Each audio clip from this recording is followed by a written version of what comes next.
사랑하는 형제자매 여러분, 오늘 여러분의 삶에 하나님의 크신 은혜와 평강이 가득하기를 기도합니다.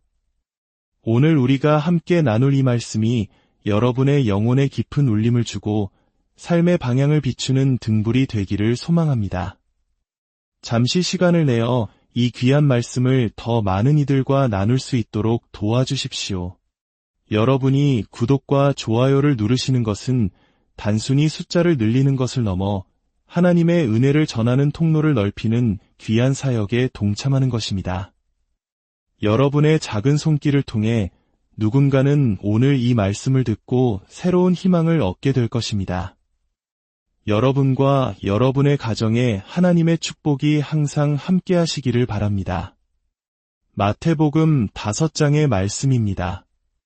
나로 말미암아 너희를 욕하고 박해하고 거짓으로 너희를 거슬러 모든 악한 말을 할 때에는 너희에게 복이 있나니 기뻐하고 즐거워하라. 하늘에서 너희의 상이 큼이라. 너희 전에 있던 선지자들도 이같이 박해하였느니라. 너희는 세상의 소금이니 소금이 만일 그 맛을 잃으면 무엇으로 짜게 하리요. 후에는 아무 쓸데 없어 다만 밖에 버려져 사람에게 밟힐 뿐이니라. 너희는 세상의 빛이라.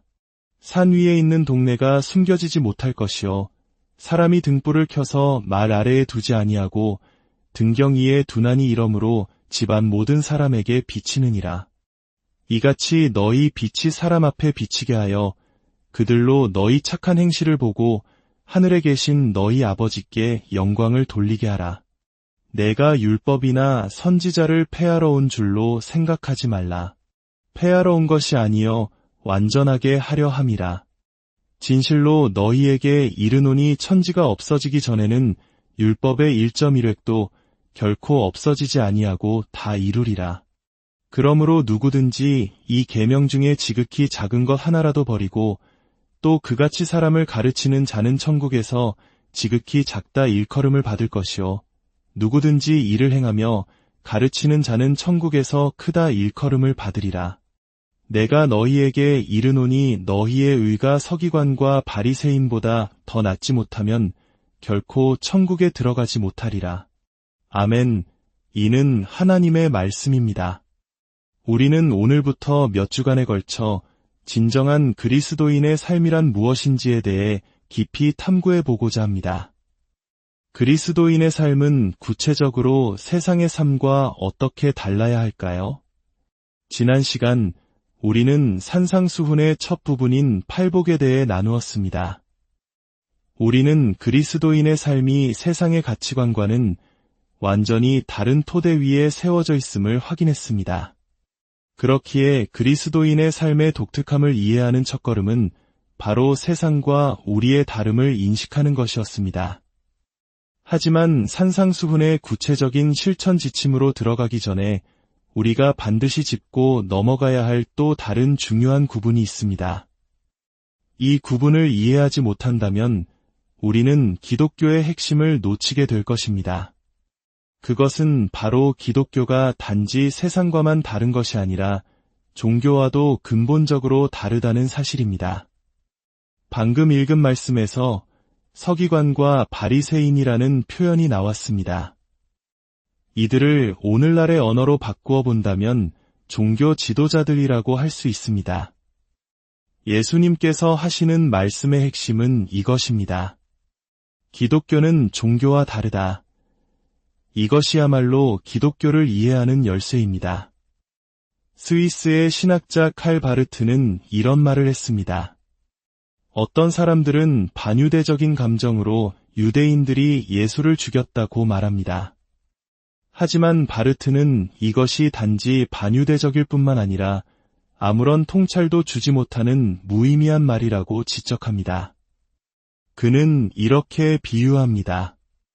만약 누군가 그리스인들이 소크라테스를 죽였다고 말한다면 어떻겠습니까? 소크라테스는 그리스인이었고 그의 적도 친구도 모두 그리스인이었습니다. 당연히 그의 죽음에는 그리스인들이 연루되어 있겠죠. 하지만 이 말은 누가 소크라테스를 죽였는지 구체적으로 알려주지 못합니다. 너무나 막연한 이야기일 뿐입니다. 마찬가지로 예수님은 유대인이셨고 그의 친구도 적도 모두 유대인이었습니다. 그러니 유대인이 예수를 죽였다고 말하는 것은 사실상 아무런 정보도 주지 못하는 것입니다. 그렇다면 바르트는 묻습니다. 누가 예수를 죽였는가? 그리고 그는 이렇게 답합니다. 종교인들이 예수를 죽였다. 신약 성경 전체를 살펴보면 예수님은 세상 사람들을 만나실 때, 죄인들과 세리들을 만나실 때 놀라울 정도로 인내심이 깊고 친절하셨습니다. 하지만 종교 지도자들을 만나실 때는 날카롭고 단호하셨습니다. 반대로 예수님의 말씀에 가장 분노했던 이들은 바로 종교인들이었습니다. 수많은 군중, 평범한 사람들은 예수님께 매료되었습니다. 그들이 예수님의 말씀을 다 믿었는지는 모르지만 적어도 그들은 분노하지는 않았습니다. 하지만 종교인들은 경노했습니다. 신약 성경이 우리에게 던지는 가장 중요한 메시지 중 하나는 기독교가 종교와는 질적으로 다른 무언가라는 사실을 깨닫지 못하면 우리는 결코 기독교의 본질에 닿을 수 없다는 것입니다. 이것은 단순히 기독교를 이해하는 열쇠일 뿐만 아니라 산상수훈 전체를 꿰뚫는 핵심 열쇠이기도 합니다. 산상수훈의 마지막 부분을 보면 예수님께서는 늘 두 가지 길을 우리 앞에 제시하십니다.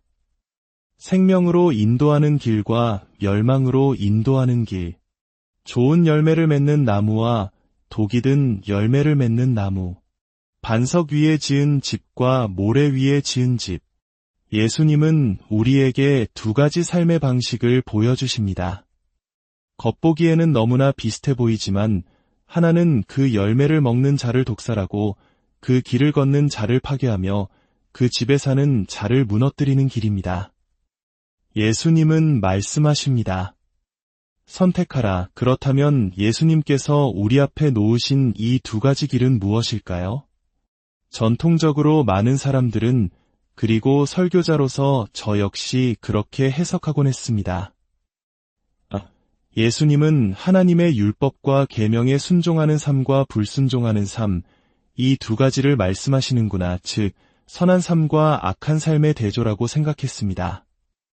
하지만 한 주석가의 통찰이 산상수훈에 대한 저의 이해를 완전히 바꾸어 놓았습니다.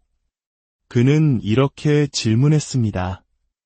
예수님께서 겉보기에는 너무나 비슷하지만 하나는 독이 든 열매를 맺는 두 나무에 대해 말씀하셨는데 이것이 단순히 선한 사람과 악한 사람을 비교하는 것이 말이 되는가?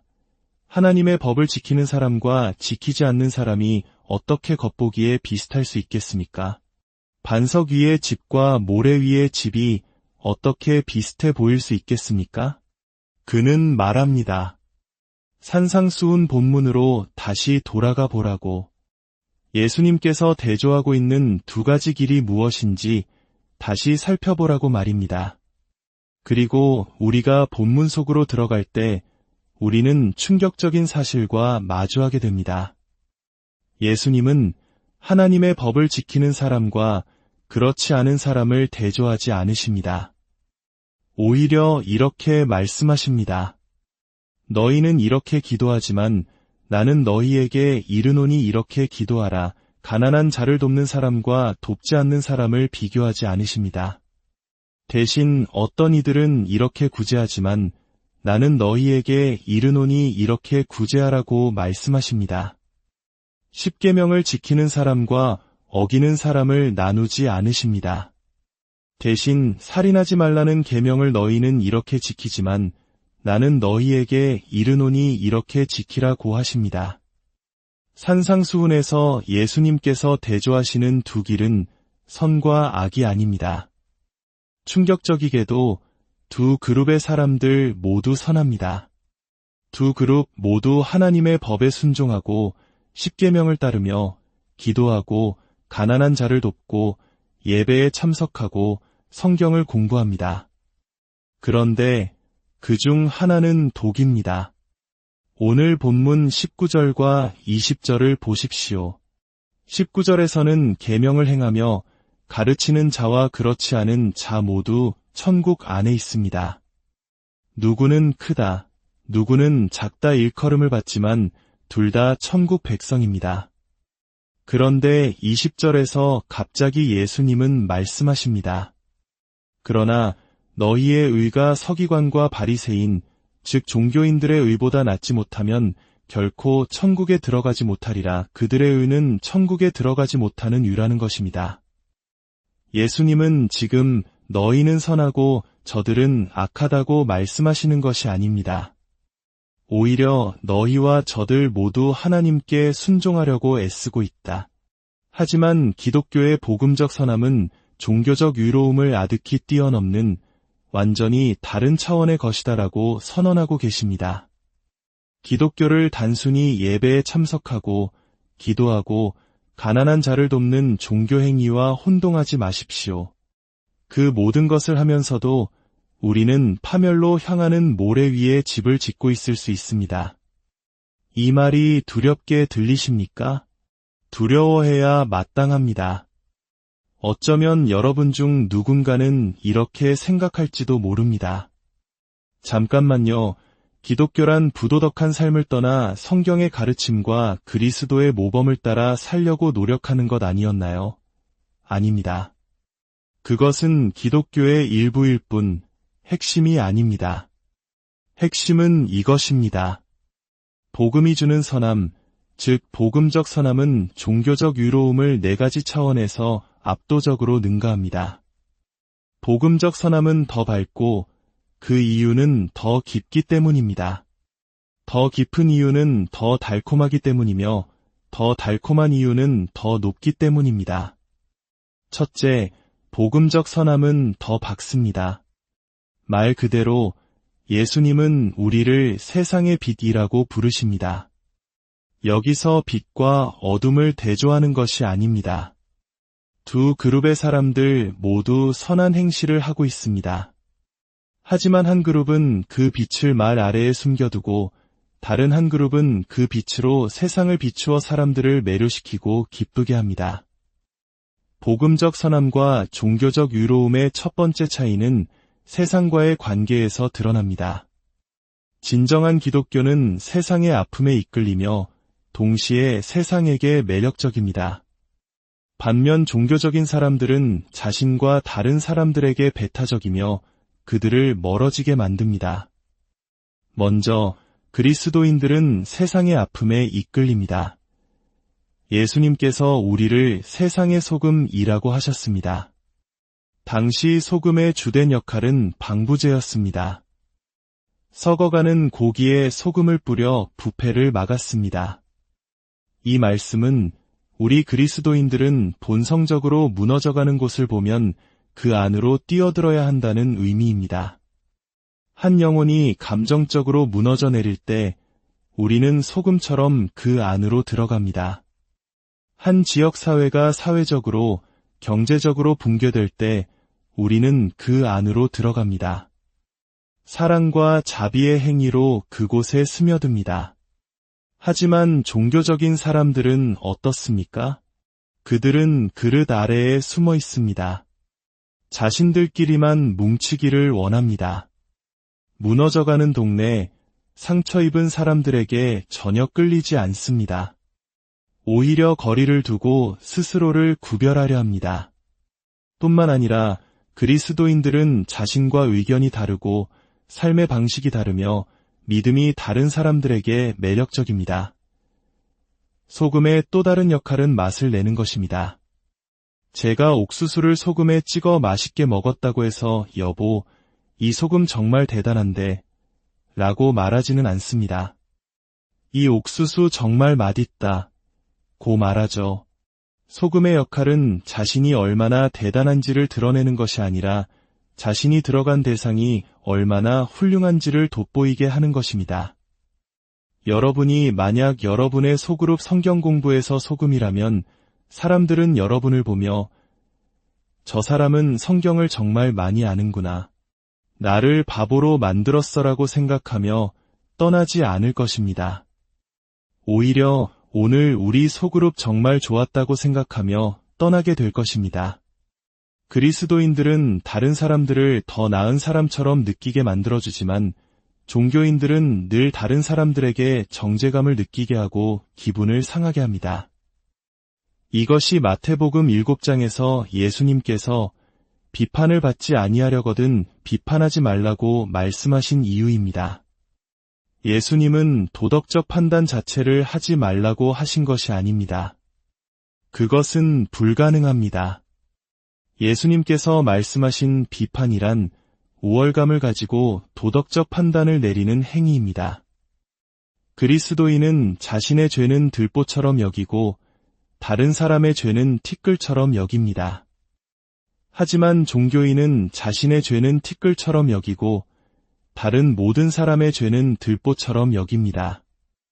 이것이 바로 종교인들이 당신을 늘 위축되게 만드는 이유입니다.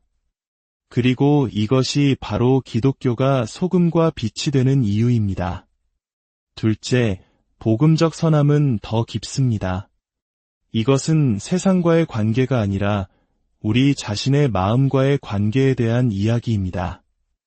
예수님께서 너희의 의가 바리새인과 서기관보다 낫지 못하면 천국에 들어가지 못하리라고 말씀하셨을 때 사람들은 분명 경악했을 것입니다. 바리새인들은 평생을 율법 준수에 바친 전문가들이었기 때문입니다. 그들은 성경을 600개가 넘는 조항으로 나누고 하루 종일 체크리스트를 점검하며 살았습니다. 그런 그들을 어떻게 능가할 수 있단 말입니까? 어쩌면 그들의 의는 폭이 1km나 되는 강과 같았을지 모릅니다. 하지만 그 깊이는 고작 1cm에 불과했을 수 있습니다. 예수님께서 그들을 능가해야 한다고 말씀하신 것은 폭이 아니라 깊이를 의미하셨던 것입니다. 예수님은 십계명을 하나씩 언급하시며 말씀하십니다. 너희는 살인하지 말라는 말을 들었으나 나는 너희에게 이르노니 형제에게 노하는 자마다 심판을 받게 되리라. 종교인들은 외부적인 행위, 즉 육체적 살인을 저지르지 않는 것에만 관심을 가졌습니다. 그러나 예수님은 마음의 동기를 보십니다. 마음속에 미움, 경멸, 무관심이 있다면 그것이 곧 살인이라고 말씀하십니다. 성에 대해서도 마찬가지입니다. 너희는 간음하지 말라는 말을 들었으나 나는 너희에게 이르노니 음욕을 품고 여자를 보는 자마다 마음에 이미 간음하였느니라. 종교인들은 육체적 관계의 유무에만 집중했지만 예수님은 마음의 정욕까지 지적하십니다. 진실함에 대해서도 마찬가지입니다. 종교인들은 맹세나 계약서 같은 외부적인 약속을 지키는 것에만 신경 썼습니다. 하지만 예수님은 오직 너희 말은 옳다 옳다, 아니라 하라고 하시며 외부적인 강제력이 없어도 마음에서 우러나오는 온전한 진실함을 요구하십니다. 종교인들의 선함은 두려움과 교만에 뿌리를 두고 있습니다. 하나님께 벌 받을까봐 혹은 저런 죄인들과는 다르다는 우월감 때문에 법을 지킵니다. 하지만 그 마음의 동기는 세속적인 사람들과 똑같이 두려움과 교만입니다. 예수님은 묻습니다. 무엇이 다른가? 종교적 선함은 결국 자기 자신을 위한 이기적인 선함일 뿐입니다. 하지만 복음적 선함은 더 깊은 곳, 바로 변화된 마음에서 시작됩니다. 셋째, 복음적 선함은 더 달콤합니다. 그렇다면 어떻게 그토록 깊은 선함이 가능할까요? 그 답은 바로 복음적 선함의 중심에 있는 달콤함 때문입니다. 산상수훈을 자세히 읽어보면 예수님은 결코 이렇게 살아라, 그러면 하나님께서 너희의 아버지가 되어주실 것이다 라고 말씀하지 않으십니다. 정반대입니다. 하나님께서 이미 너희의 아버지이시기 때문에 너희는 이렇게 살 수 있다고 말씀하십니다. 16절을 보십시오. 우리가 빛을 발할 수 있습니까? 하늘에 계신 너희 아버지께 영광을 돌리게 하려 함이라. 종교와 기독교의 결정적인 차이가 바로 여기에 있습니다. 종교는 가치를 얻기 위해, 인정받기 위해 하나님의 법을 지킵니다. 가난한 자를 돕는 이유는 사람들에게 존경받기 위해서입니다. 기도하는 이유는 나의 많은 말을 들으시고 하나님이 내 소원을 들어주시게 하기 위해서입니다. 모든 행위의 중심에 나가 있습니다. 나의 가치를 입증하려는 처절한 노력입니다. 하지만 복음은 가치를 얻기 위해서가 아니라 이미 받은 가치로부터 흘러나오는 순종을 말합니다. 하나님께서 나의 아버지시며 그 무엇도 끊을 수 없는 사랑으로 나를 사랑하신다는 그 놀라운 진실, 그 달콤함을 알기 때문에 순종하는 것입니다.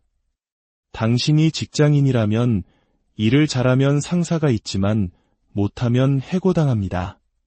하지만 당신이 자녀라면 잘해도 아버지가 있고 못해도 여전히 아버지가 있습니다.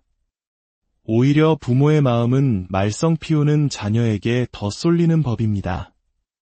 예수님께서 말씀하시는 비밀은 이것입니다. 당신이 순종하기 이전에 하나님이 당신의 아버지라는 사실입니다. 이것은 순종에서 얻어내는 결과가 아니라 순종할 수 있는 원인입니다. 이 중심의 달콤함을 알 때 모든 것이 변합니다. 넷째, 이 모든 것은 복음적 선함이 더 높기 때문에 가능합니다. 어떻게 우리가 하나님의 자녀가 될 수 있습니까? 어떻게 그분이 나의 아버지라는 사실을 확신할 수 있습니까? 오늘 본문 17절에 그 답이 있습니다. 예수님은 말씀하십니다. 내가 율법이나 선지자를 폐하러 온 줄로 생각하지 말라. 폐하러 온 것이 아니여 완전하게 하려 함이라. 기독교는 그 어떤 종교보다 하나님의 율법을 더 높이, 더 진지하게 여깁니다. 예수님은 우리의 최선이 아니라 완벽함을 요구하십니다. 절대적으로 완벽해야 한다고 말씀하십니다. 그리고 바로 그 완벽한 삶을 우리를 위해 사셨습니다. 산상수훈 전체를 보십시오. 이토록 아름다운 인격을 가지고 이 모든 말씀을 완벽하게 살아내신 분은 오직 예수 그리스도 한 분뿐입니다. 그는 자비로웠지만 자비를 얻지 못하고 정죄당하셨습니다. 그는 마음이 청결하셨지만 하나님을 뵙기는커녕 십자가 위에서 하나님께 얼굴을 외면당하셨습니다. 그는 온유하셨지만 땅을 기업으로 받지 못하고 모든 것을 빼앗기셨습니다. 그는 위에 줄이고 목말랐지만 채워지지 않고 비워지셨습니다. 왜입니까? 그가 온유함을 잃어버리심으로 온유하지 못한 우리가 기업을 얻게 하시기 위함입니다. 그가 하나님으로부터 버림받으심으로 마음이 더러운 우리가 하나님을 뵐 수 있게 하시기 위함입니다. 그가 자비를 얻지 못하심으로 자비롭지 못한 우리가 긍휼을 입게 하시기 위함입니다. 예수 그리스도께서 산상수훈을 완벽하게 성취하셨습니다. 그러므로 우리가 그를 믿을 때 우리가 받아야 할 모든 저주가 그에게로 넘어가고 그가 이루신 모든 의로움이 우리에게로 넘어옵니다. 하나님께서 우리를 보실 때 마치 우리가 매일 산상수훈의 삶을 완벽하게 살아내는 사람처럼 아름답게 보시는 것입니다. 찬송가 가사처럼 그리스도께서 율법을 이루심을 보고 그 용서의 음성을 들을 때 노예는 자녀가 되고 의무는 선택이 되네. 사랑하는 여러분, 산상수훈은 우리가 하나님께 올라가기 위해 붙잡아야 할 사다리가 아닙니다. 그것은 오히려 우리에게 두 가지 길을 보여주는 수직선입니다. 하나는 나의 선행과 노력으로 나의 가치를 증명하고 하나님과 세상으로부터 무언가를 얻어내려는 종교의 길입니다. 다른 하나는 예수 그리스도께서 나를 위해 행하신 모든 것을 전적으로 의지하는 복음의 길입니다. 스스로의 구원자가 되려 하십니까? 아니면 그분을 당신의 구원자로 모시겠습니까? 선택하십시오. 그리스도께서 율법을 이루심을 보고 그 용서의 음성을 들으십시오. 그럴 때 당신을 묶고 있던 종교의 쇠사슬은 끊어지고 당신은 두려워하는 노예가 아니라 사랑받는 자녀가 되어 기쁨으로 아버지의 뜻을 따르는 삶을 살게 될 것입니다. 함께 기도하겠습니다. 하나님 아버지, 오늘 기독교와 종교의 차이를 알게 하시니 감사합니다. 우리 중 많은 이들이 그리스도인이면서도 여전히 종교적인 위로움에 얽매여 살아왔음을 고백합니다. 예수님께서 우리를 위해 율법을 온전히 이루셨다는 그 놀라운 복음을 기뻐하지 못했고 그 결과 하나님의 말씀을 즐거워하기보다 무거운 짐으로 여겼습니다. 주님, 오늘 우리에게 복음의 참된 기쁨을 회복시켜 주시옵소서. 노예의 자리에서 일어나 사랑받는 자녀의 자리에 서게 하시고 이번 한 주간 우리가 주님의 형상을 더욱 닮아가게 하옵소서. 그리하여 더 밝고 더 깊고 더 달콤한 삶을 살아내게 하옵소서. 이 모든 말씀, 우리를 구원하신 예수 그리스도의